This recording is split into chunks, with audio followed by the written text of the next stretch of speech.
Okay, so I've got Sonnet 18, which you guys are working through in the packet that looks like this, which we'll talk about later on as well.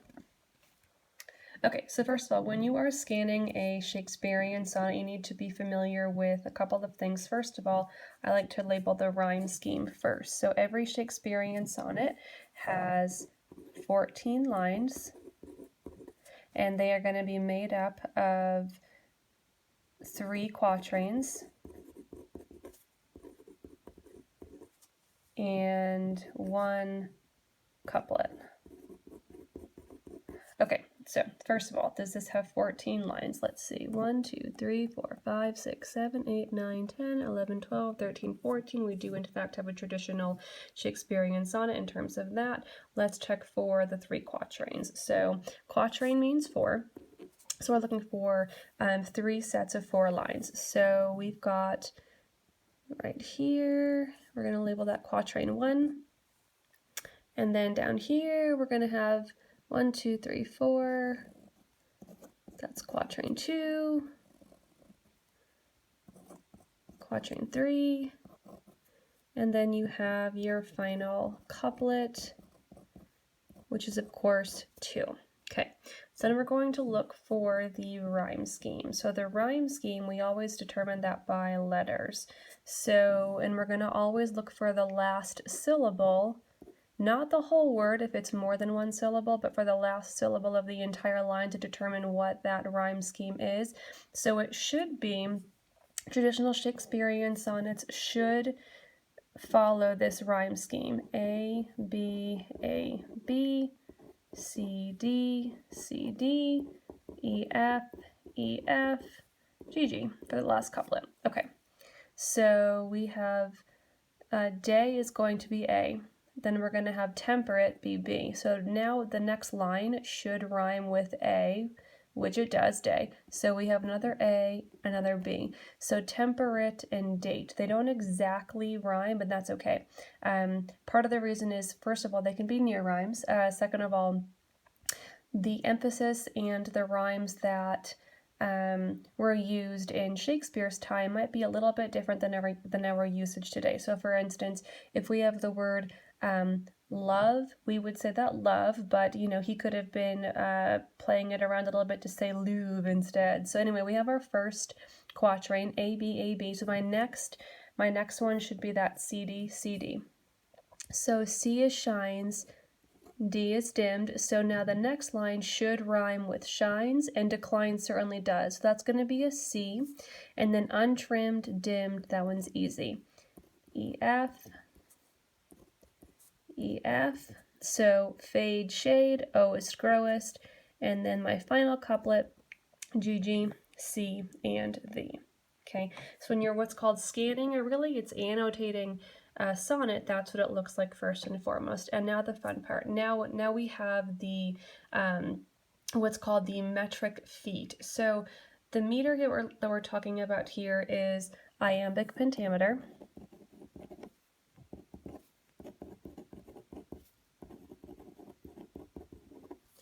And there are so many more different types of meter, but we are going to focus on this one partly because it's we most naturally speak in this rhythm. And what that means is you've got one unstressed syllable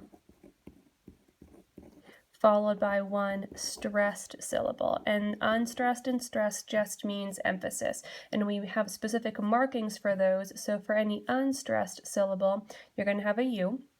I like to think about it as U, unstressed, and then the stressed syllable is a more accentuated mark, just like that. Okay, so the rhythm for iambic pentameter, obviously this part is 5, so you're looking for 5 feet, which just means 5 occurrences and about 10 syllables per line. Once in a while you'll have that stray 11 syllable, and that's okay too.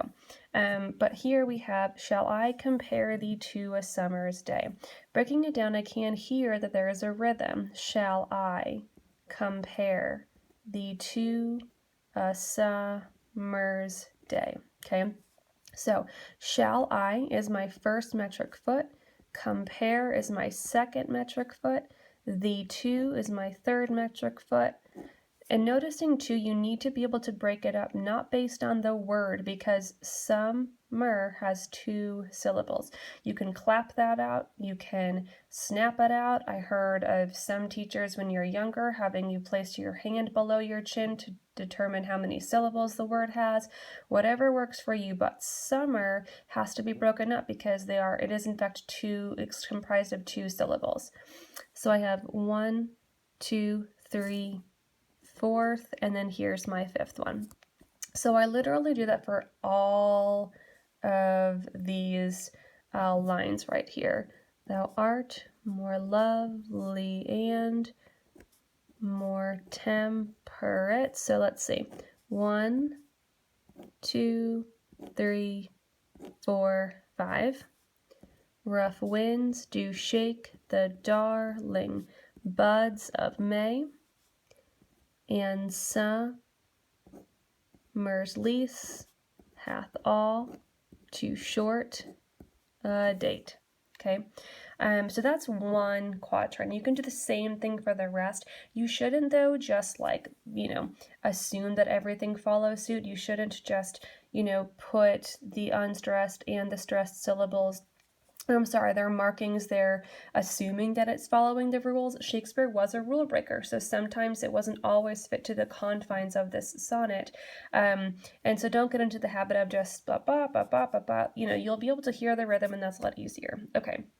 So if we're going to be looking at this as understanding what is he talking about, most Shakespearean sonnets have a pattern. So the first 2 quatrains here and here, they will normally include some kind of a question or some kind of a proposal of some kind. And here it's really clearly laid out for us because he's proposing a question. Shall I compare you to a summer's day? Well, sure, Shakespeare, why not? You are more lovely and more temperate, and temperate is just sort of like, yeah, it's not too hot, not too cold, you're, fine as it is. Rough winds do shake the darling buds of May. So in the summertime, you could have really windy days. It's not always that pleasant. It could be too hot. And then this line is one of my favorites. Summer's lease hath all too short a date. What do you think that means? Well, a lease is something that it's temporary, and oftentimes we feel that summer is too short. Maybe this year it'll feel too long, who knows? But summer's lease hath all too short a date just essentially means that summers don't last too long, okay? In quatrain 2, sometime too hot, the eye of heaven shines. So here, sometimes it's too hot. The eye of heaven could be talking about the sun. And he's personifying the sun by the masculine pronoun his gold complexion dimmed, and that could mean probably clouds. Probably, maybe sometimes it could be a cloudy day or a stormy day. Every fair from fair sometime declines by chance or nature's changing course untrimmed. So nature's changing course and by chance could mean that it's like one of those days where you plan for something outdoors and then there's a monsoon. So it's talking really here about maybe the unpredictability of the weather. And then in quatrain 3, we move away from that proposal, away from just sort of the speculation. In quatrain 3, we move towards some sort of a resolution or some sort of a change. Normally, in about quatrain 3, you have what's called the volta. The volta.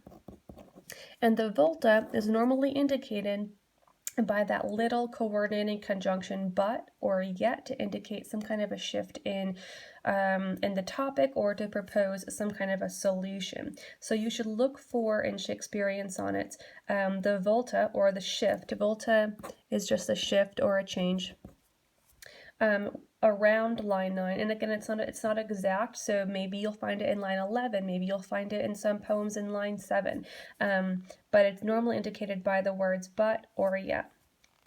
But thy eternal summer shall not fade. Now we can hear there is a bit of a shift here. He's talking about how over here change is probably a bit constant. You could expect change, but what will not change is eternal summer, nor lose possession of that fair thou owest, okay? So I'm going to not lose possession, all right? Nor shall death brag. So here, of course, we have some personification. Then we have, again, the word eternal lines. And in your packet, it asks you to talk a little bit about what could lines mean. Well, lines could mean, he's talking about time. So lines could mean time. It could also mean wrinkles if you're getting older. It could also mean lines of poetry, like in this one. The couplet normally is where there is a clear resolution. And here he's saying, so long as men can breathe, their eyes can see, so long lives this, and this gives life to thee. So we have, first of all, see and thee. It's the only couplet that should exist in the entire poem, and it has the GG there to indicate that. So pretty much what he's saying is, so long as, as humankind exists, this poem is also eternal. And so he's talking about, the closest thing that we have to eternity in things that are immortal is to be able to frame that moment in the eternal lines of poetry. And so, sonnets were very popular poems during Shakespeare's time. A common theme was it was things that were eternal or things that were immortal. And so, this poem was written hundreds of years ago. And so, for us to be studying it now, it is in fact eternal. And that is how you go about scanning a Shakespearean sonnet.